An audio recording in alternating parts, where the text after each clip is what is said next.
We are recording. No, Awesome. starting soon. Now we are. Starting now.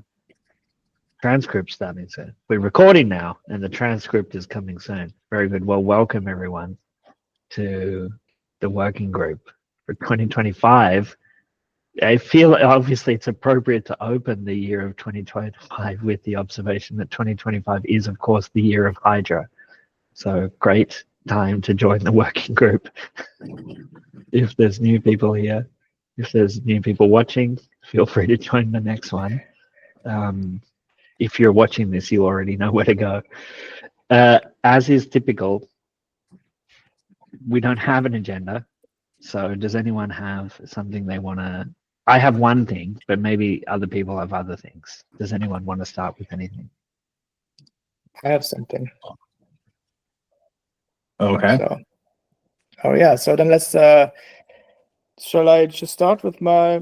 I mean, it's very ad hoc. I actually realized I should have. Usually, how we agenda start, I've tried to structure these in general. Is like we go up, we give updates on the project itself, and from the actual core development team.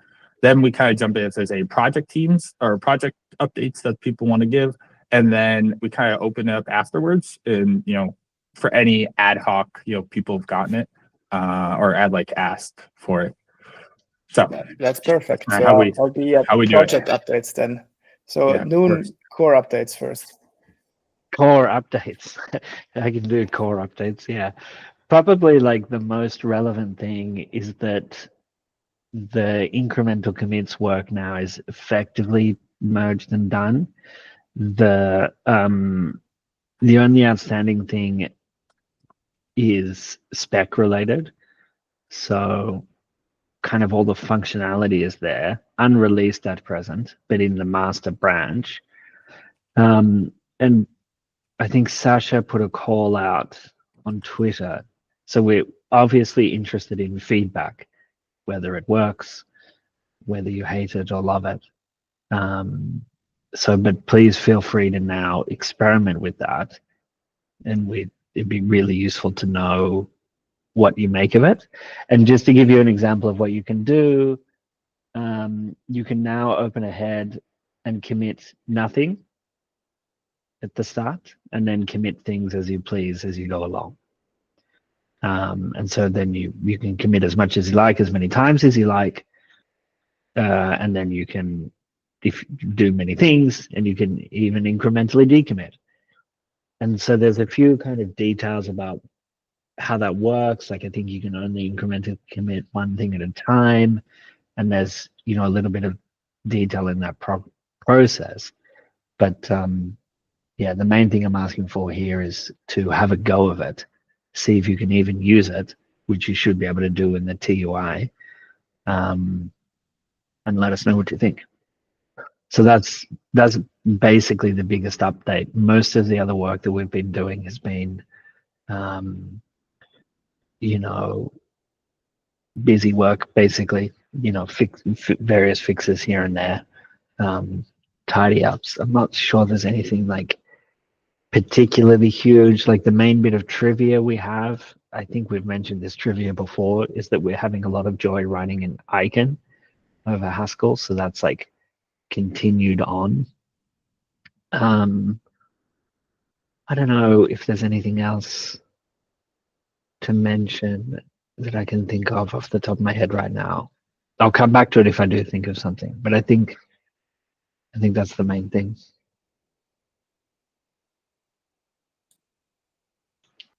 Did anyone have any questions about that? I think the only thing I would add is, or ask is, I think I'm going to start posting these notes on Twitter. Be kind of cool to get people so people can see it and whatever else. But especially the call of action to get people to experiment. Do we remember? I think like the wine project. I can't remember whose project it is, where they're doing the like IoT, essentially IoT like updating in a head. I'm pretty sure they were pretty interested. So I'm trying to think who should we. Can you remember as a collectively who we should target to go do this for, especially their applications? Yeah, so the fine wine supply chain tracking, what you just referred to, it's a project of Laser Labs. Oh, As yeah. part of the working group. I'm not sure if you had the chance to join last couple of times, but They were recently yeah. there. So, yeah. Yeah, they would ask about incremental commits, and they, I think, would want to use that. Yes, it allows them to kind of keep their head open and be used as this, supply chain tracking ledger, basically over longer periods of time, I believe. Gotcha. Any payment channel solutions would be great to have incremental commits, right? So whenever you have something go from one to another and in the payment channel, so I believe Blockfrost were looking for a solution there. They would be most interested too, I believe. And Okay. I'll go bother these let's people. see. I'll go find the right people. I'll go jump in the Blockfrost. I think there's a right there. They're on Discord. Might hit them up there. Yeah. Yeah, maybe the options of MLabs could also, Ikigai, actually. MLabs has been their development support. Would also benefit from incremental commits. I'm not sure if they got funded on Catalyst for the fully backed bits, which is basically, I think, capturing value from the layer 1 into layer 2 to do bidding on auctions, which would rely exactly on that feature. But they might still be anyways do it. This is the Iaki, right? Labs. Ikigai. Iki. Ikigai, like the Japanese philosophical concept. Yeah, I like that. I like those guys. I've definitely butchered their name. I'll go find actually how to spell it. It's like Sam Delaney and that team, right? Yeah, correct. Sam is working on that, and Michael Yagi is, I think, the mind behind it. Yeah, no, it is team. All right, cool. So great. Then that was my only addition. It's like let's go wrangle these people up and try it. Yeah, that's a great comment. Thanks. Awesome. Yeah. So maybe I can continue with my agenda item. So it should be classified as a project update or something. Maybe projects related to Hydra, right? Maybe small announcement, right? So I've been on paternity leave, by the way, so that's why I'm back here and will support the core development of Hydra still as an architect. But I'm also going to be busy with the Catalyst proposal, which got funded, which is very relevant for this group, I believe, which is the UTXO L2 interoperability. We talked about this thing in autumn, which is in essence is about making sure that layer 2s, which run the EUTXO protocol with like full isomorphic ledger on Cardano, for example, right, where we can have a full expressivity in it, to make sure that those can interact with each other once created, which is very important for Hydra, where we have inherently small worlds in these layer 2s, but also relevant for Midgard, which is a bigger, more persistent layer 2. It's an optimistic rollup, if I'm not mistaken. And that's also why we worked with, or we propose with, Terry is also part of the gang here, helping us, but together with Atlassian, sorry, Anastasia Labs, right? So Phil You want to others. make use of Jira, I'm sure. Great news. No. We're not going to make use of Jira, but from Midgard, right? So the goal will be to, and some of these milestones, which is pull one up, maybe that one, which I need to resubmit, is, for example, I mean, the legacy approach is to use classical like Lightning HTLCs between ledgers, right, for like value transfer payments between Hydra and, in this case, Midgard maybe. Here we would like to have not with HTLC, but with like this ad hoc EUTXO construction, which is, I think, linked here. No, it's linked here. the approach where we would have like wrapping and unwrapping transactions on both sides based on, let's just pull up a picture, right? Something like this, where we have UTXOs being wrapped on both ledgers, and then atomic transactions, transfers, or like data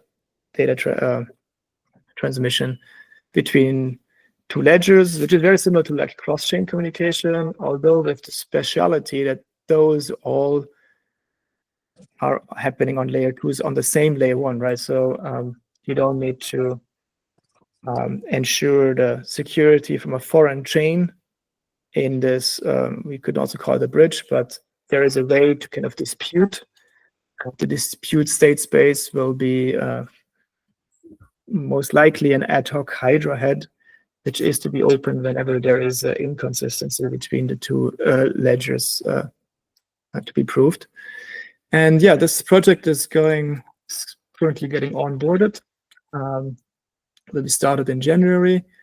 I hope to be using Hydra more from the user side in this regards. This is an R&D project, so Phil and somebody else from Anastasia will be working with this with me on this, and get support from Perry and Trim. Yeah, let's see how far we can take this in terms of milestones. This is definitely R&D. It's a bit more optimistic. Definitely explore his HTLCs as a baseline, and comparing to that these ad hoc ledgers for smart contract and payments. And of course, this fallback, it needs to be secure. And maybe if you get to it, and probably as could be a good driving use case, you can imagine it should be possible to run a lottery on Midgard and be able to buy lottery tickets or basically interact with this lottery contract from already open Hydra heads you have open with somebody who is also on Midgard. So for example, you have a light wallet, and your wallet provider, Eternal, for example, has a Hydra node running, which is has a head open with you. But then they're also participating in Midgard to observe the lottery contract, and you basically can have a transaction which interacts across this, really as a proof of concept here. And yeah, that thing is going to be reality. Let's see, hopefully. And yeah, quite excited that we get the chance to work on this. And we just sent the milestones. And all of it will be open source, of course. We should talk on Friday. I can take over like the writing and all, like I can take over managing that piece for you if you want. Yeah. That's good. There will be some writing to do. It will be quite technical work, but we plan to, whenever we not only deliver code, but also have like explanations, drawings, diagrams, similar like we had conversations on the Discord, right? The working group Discord or the Hydra Discord so far.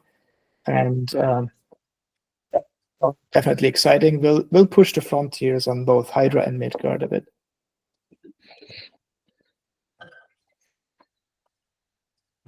I guess anyone else have a project update? So I think I have just more of a, we said it was the year of 2025, which is exciting. I think it'd be cool it doesn't need to be done this meeting, but maybe at the next meeting, because I'm gonna have to jump, but you can talk about it amongst yourself. But it's just like 2025, what is, we obviously kind of built a product roadmap. It'd be exciting to like be able to share that. I know Trim has done some writing on what that is, but also like, for example, what is the, IOG is obviously working on some Midgard stuff, but also, sounds like excited about, this is obviously very much in the same realm of two things. Like, where do we, I know the CS is also doing things, like they even posted, they did something like around Hydra, which I didn't even know about. So that was cool, but I don't know what they did. So, but they should join the working group. Join the working group. I tried to get Adam Dean. I need to pull him in because he's working on some sort of wallet spec. And I was like, well, that's good. The wallet spec being built for Hydra. We probably should get us all on the same page here. Okay. Yeah, everybody's making big plans, right? Early in the year now, we have governance one foot in the door, right? So it's going to be like community voting on plans and roadmaps and treasury funds, and of course Catalyst got kicked off before yet another round, and yeah. But I'm not sure if all those plans are in like all done and dusted already, or what's it called in English? I'm not sure. And Got it. So we're still waiting on product roadmap for that type of stuff. That makes sense. yeah, I think that's been one of my more frustrating things about the product roadmap team is that, and I've been so vocal about this in their Discord and on Twitter, is that like, say what you will about Ethereum, but they do it all in the open. They literally stream it, and then anyone can go and write up notes and things like that. And they're talking, and yeah, I asked, and they're like, "Well, we shouldn't be, it's going to cause a bunch of problems." Like, it's going to cause a bunch of problems at the back end when people don't feel like they're included and it's not open. Like, you're going to lose either way. So like, just put it out there. And, I can, I definitely know, especially watching a lot of the Cardano drama that that like there's definitely differences in products, roadmaps and focuses and how much should be, how much development should be done and all this other stuff, which is all fine. Like that's a good thing. I think, that there's that's the whole point of all what we're doing. Interesting. You're referring to like, the intersect the consensus roadmap planning, right? What's that? Correct? So you've been referring to this intersect roadmap planning right now, right? Correct, which I assume is what is also going to fund Hydra work for IOG. Yeah, I mean, there's like Hydra is going to be a central part of what's happening in Cardano, right? So we're also kind of pitching something there. Similar like other major projects mentioned before, Hydra is, I guess, also involved there now, and we have bigger consensus upgrades in talks like Leos and like Peros, right? Yeah, seems like to be more open now than it was like a couple months ago, right? But I think it will still take some time.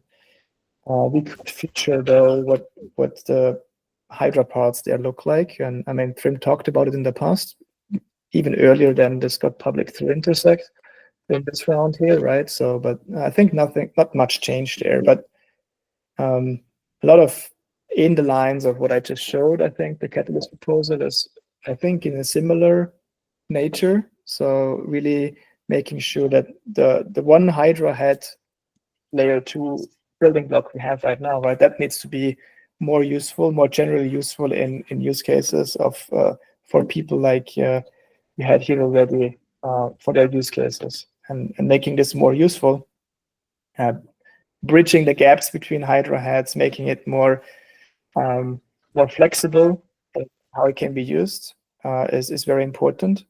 Making the APIs it offers more standard, right? So it's really can act in a similar manner to a wallet like other L2s will be. So kind of creating these standards there, as talked in the past, is also an objective overall, I believe.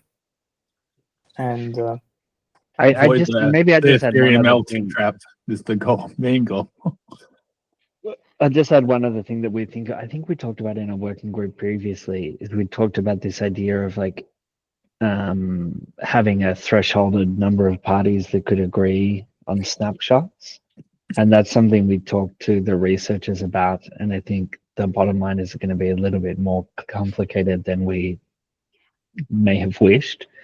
And so there's some things we're going to investigate there, but I think this idea of having people exit the head and maybe even join kind of dynamically is something that we're going to be looking into in general, because I think the idea of like heads that live for a while, but also on the other angle, I think Sebastian and I have talked about like pushing back on people that are kind of worried about closing their head and trying to like convince them that like actually if you have to close it, that's okay too. Like that's a kind of, by design, we want that to always work as well.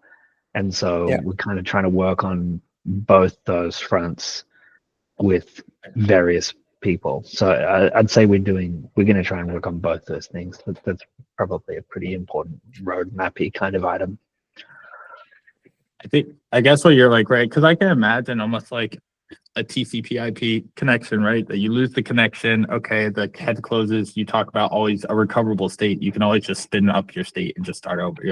Bring it up, and you may not have the head, like the node may not be running, but you can always just grab it, bring it back up, or you can close and just like immediately just open something new, right? And like it'll be seamless. No one will notice. There's just a cost, right, associated Yeah. open and closing. But obviously, you can kind of continue to reduce those costs. Yeah. I do also think that in terms of like participations coming in and out is really cool. But like if we can, the UTXO interoperability L2 concept provides some really interesting things. Like if you could do a smart contract across these things, like your concept of auctions, you people could be interacting with an auction contract. Well, actually, I don't know if that's true. I'm just saying, but potentially, right? You could. That may be the wrong example, but for example, there are certain things you can do and no longer worry about that. Yeah. If you can reuse the hats you already have, right, there is less demand for more and changing like topology of heads, right? So that in general is true. I'm still don't think that we're ever going to have like NFTs be able to cross securely multiple layer 2 ledgers, because this is, unless we specifically say this unique token is collateralized with this amount of value, it's not going to be possible, right? So you can only transfer stuff which is mutual or it's fungible, basically, right? Which can be exist on both sides. But let's see. Could you at least make it like a phantom token representation of the NFT, and then just one kind of a one-to-one representation and move it around? Obviously, though, like, and then if you try, I guess, yeah, I see what you're talking about. So the ledger, the Cardano ledger, right, says there's either a value or not a value. So there's NFT is there or not there. It's just an asset.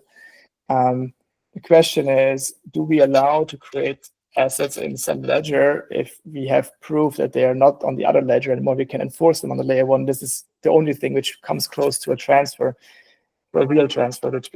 I just want to say this discussion reminds me a lot of the things people used to talk about with whether you're living or dead when you use the Star Wars transporter. No, Star Trek, the things that transport you up. Is it like, does it kill you? Or could you just have two of you? Is it the same on the other end? If it just looks the same, exactly. Anyway. All right. I think you need to leave anyways, Perry. We're running out of need a roll, so I'm a little bit late. Yeah, I definitely need to go. So cool. Well, if you want, I'll grab the recording. But if you want, I have my notes from so far, and I'll put them in. We can chat about them tomorrow. But I'll leave you all to keep going. So thank you, everyone. Talk to you later. Thanks, Perry. Bye. Yeah. So I mean, if we would have any other questions, Q&A, happy to answer some. Perry mentioned that the last couple of meetings there were some technical questions. If you don't have any, that's also fine. I mean, but we'll open the floor for those. Oh, Hydra. Hey guys, sorry for being late. But if there's nothing else, I guess we can end the meeting early. Perfect timing. Perfect timing, Trim. You were 10 seconds. You would have joined an empty room. I don't know. Does anyone have any questions for Trim now that he's here?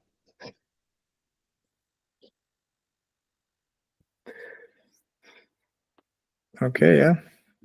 I mean, I'll meet with Perry again. We'll have a look on the chairing after our meeting and check any kind of additional meetings, future meetings and notes and so on. I think some things fall through the cracks, but you can expect an update on I'll see the recording anyways. Cool. Then chat to you all later. Thanks for coming. Bye-bye. All right. Bye. Bye.